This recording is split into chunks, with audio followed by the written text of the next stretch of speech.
What up, Dr. Dave? Hey, Dr. Shelby, nice seeing you today. Nice seeing What's going you. on? What's on your mind? Sleep, sleep, sleep, I've heard of it. sleep. I've heard of it. Um, Yeah, occasionally I get it. occasionally I get it. So as I'm having conversations with people in my network, as well as clients, and understanding, what's the highest priority thing for you right now? What's the biggest challenge? A big top, like within the top three at least, is sleep. And there's two big things that are coming up for people that are having trouble with sleep. Number one is they have a hard time getting out of bed in the morning. They have a hard time waking up. They're not feeling refreshed, and they just want to hit the snooze, snooze, snooze, snooze.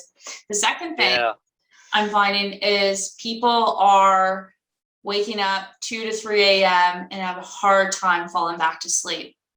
So let's yeah, dive yeah. in. So when we're talking about hard time getting out of bed in the morning, what comes to your mind? What would you love to share about that? Well, I know that how important physically getting good night's sleep is, but also emotionally and mentally how important it is that we can get restful sleep. One of the things I recommend my patients for years and now with my clients is before you go to bed, first of all, look at your day and have gratitude and balance out your day, and see benefits, drawbacks of the day. And so you can go to sleep in gratitude, but also whatever's on your mind, write it all down in a journal, because a lot of times people have a lot to do in their life, but they don't keep a list of everything. They try to keep it on their head. And I find that people that do that tend to wake up every 2 or 3 hours because subconsciously they're trying to not forget things. And so I just have found that myself and clients that when you write down everything before you go to bed, it does an amazing job of allowing your mind to just chill out, knowing in the morning you'll look at your list. You don't have to keep trying to process stuff. So that's the first thing I was thinking of, is how important it is to clear your mind and appreciate the day you've had, clear out everything that went on, get down what needs to be done the next day so you can go to sleep and just not worry about anything. So that's one good topic I like to talk to people about. What about you? Oh, I love that. So good.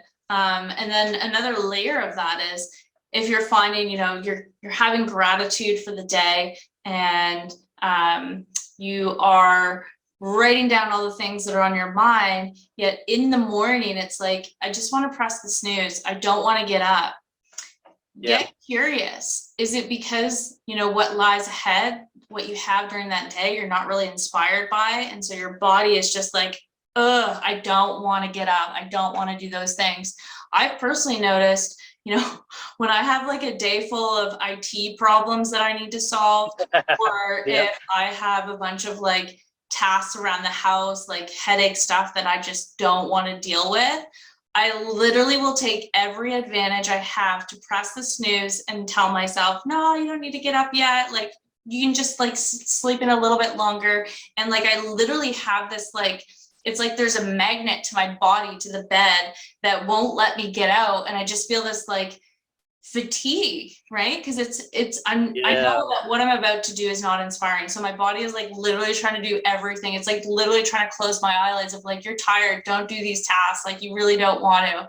So the whole point of me sharing this is, if you're consistently waking up tired, and you are writing down all your task lists, and that seems to empty your mind, but like your body is literally just saying no.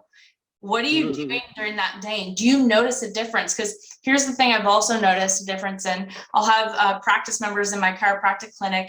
They will, during the week, it's really challenging to get out of bed. But as soon as, we're going camping on the weekend, they're up at 6, they're ready to go, and they're ready to rock, and they have all this energy, right? So be mindful. What activities are you doing? What lifts you up? What brings you down? Because that's going to play a major impact on your desire to hit that snooze button. That's such a good point. I know, same for me. If I'm going to travel or go for a hike or do something inspiring, I'm up before the alarm a lot of times, and then if you got those days where you're filled with uninspiring things, yeah, same thing. You just don't want to get out of bed. So, and I've seen that with patients over the years that, that have a job where they're just not inspired about their career. And it takes everything they can to get out of bed to go to their work. And imagine doing that for 20, 30 years. When I was in practice, man, I really loved my practice and going to the office. I never had a problem getting up, but I worked with some of the worst conditions. I noticed the relationship between people having and they've got to, and they have to get up to go to this job they don't love, and they do that for so long they don't want to get out of bed. They call in sick more, and they have more health problems because they're not inspired about their life. And so there's such a correlation between getting sleep, getting out of bed, and being inspired about your life. And if you're not in a job that you're inspired about, maybe it's time to look at your career choice and maybe make some changes. Honestly, I mean, I've had this conversation with patients over the years, and many of them decided, yeah, you're right. I hate this job. What would you rather be doing? I'd rather be doing X, Y, Z. Great. Let's figure out how you can get that done. And then when we can help them get there, it's amazing how their life and their energy just transforms, and they have no problem getting out of bed anymore. So. Yeah. And one other thing I just have to touch base on, and that is, I've also noticed, during the week, the headaches, the neck pain, the migraines come. And then all of a sudden, it's really interesting if I notice this pattern of, hey, it's the weekends that literally the migraines go away, the headaches go away, or when you're on vacation, all of a sudden that like chronic back pain that you've had for 10 years is suddenly gone. You didn't have flare-ups and you're able to do all the activities you love. What's going on there? You begin to get really curious when you start to see these patterns and really begin to wonder what is going on. Yeah, maybe, and that feedback is maybe the exact thing you need to catalyze some kind of change in your life it's time to do. And so, I know that, if that's the case, then maybe it's time to really sit down and get some help and figure out what would be your ideal life. What is your ideal career choice? What's your ideal relationship choice? And just really get clear and make some changes. I mean, this is what we can help people do anyway. So I think it's, you don't have to live a life that's uninspired and where you can barely get out of bed in the morning to go to work. If you are, it's probably time for a change. I agree. And, where can people find you if they're looking for change? drdavetuck.com, my website.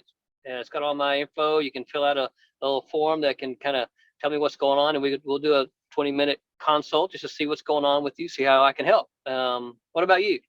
Awesome. Feel free to shoot me a message on LinkedIn, Facebook, Instagram. We can set up a conversation if you're looking how to navigate through change or feeling stuck and not sure which steps to take. Either one of us are super inspired to help with those types of transitions and situations. So we'd love to help. Great. That's a great topic. I'm glad you brought this up. So let's go get some sleep.